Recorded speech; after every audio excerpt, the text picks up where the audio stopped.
Welcome back. I have a question to ask. As a parent, I know I have the same concerns that all parents do. You see your child making choices that perhaps are not the best choices you want for that child. You don't know what to say. You don't know how to say it or when to say it. Some advice you can offer that's practical. Well, first off, what the issue that I've noticed has been going on in the state of Alaska. I mean, I've seen many crime discussions, Facebook pages, and some people that don't understand about addiction, their solution is lock them up, throw away the key, shoot them in the head. I've seen that. They're a waste of air. But what they're not realizing is that the addict is somebody's child, somebody's husband, somebody's wife. Who 99% of the time, somewhere inside that addict, is someone who's loved and deserves love. Very much. And has something to offer. Yes. If they can just get back on that right track. Yes. I have that issue. I'm not a waste of air. Should I have been shot in the head? Should I have been told, you're no good?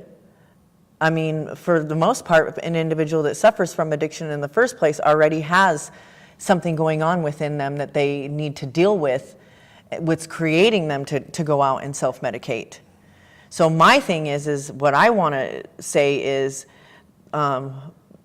individuals that are creating these laws need to come together with people that know how to come up with solutions that have been there. And secondly, I want to reach out to parents that have a child, because I guarantee you in many discussions that I've had with my son, he's told me he's gotten drugs from high school kids. Mm-hmm.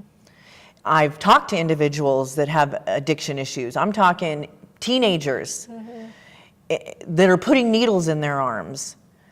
And most guaranteed, there's many parents that are quite possibly don't know how to deal with this issue and are scared and ashamed to even talk about it because, like I said, it needs to stop being a dirty little secret because it needs to be discussed. And my take on it is if you discuss it and you expose it, it loses its power.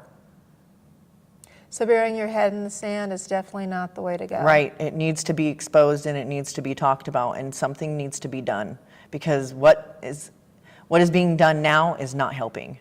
And parents need to really, if you know, or even wives and husbands and brothers and sisters, you know you have a loved one that's in the addiction, it needs to be acknowledged, and there needs to be a solution for that person because most guaranteed every person that I've ever come across, including myself, does not like being addicted to drugs.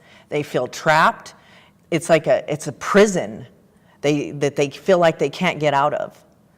And so what I want to do is I want to, just reach out to parents and individuals that are struggling. We got to come together. We got to come together and we got to figure out how we can make this stop. You have been addicted to two of the most addictive drugs, the two most difficult drugs to get off of, meth and heroin. Yes. That could not have been easy, and here you are 10 years later, clean and sober. Yes. That's a lot of hope. Yes, very much so. It is possible. Yes. And I will, how I did it was I had such a long prison sentence. I had many, years in prison, but that's not the solution for everybody because individuals always end up getting out and they end up relapsing.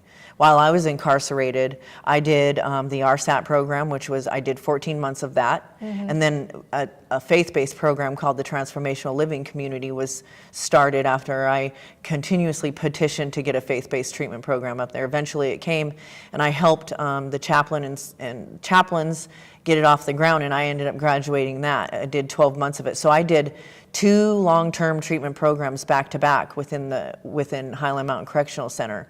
Not only did I change the way, one was a behavior modification, one was faith-based, but my thought process was changed. And what needs to happen is not 6-month treatment programs, not 3 months, 90 days. What needs to happen is a long-term treatment program, 12 to 24 months to get somebody's thought process changed.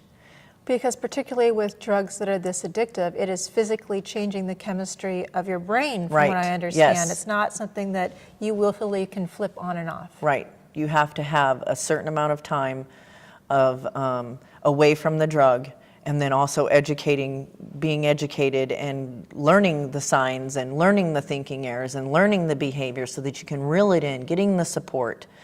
Not more connections in jail. There has to be more, there has to be a solution. I mean, there has to be. Something has to change. Thank you.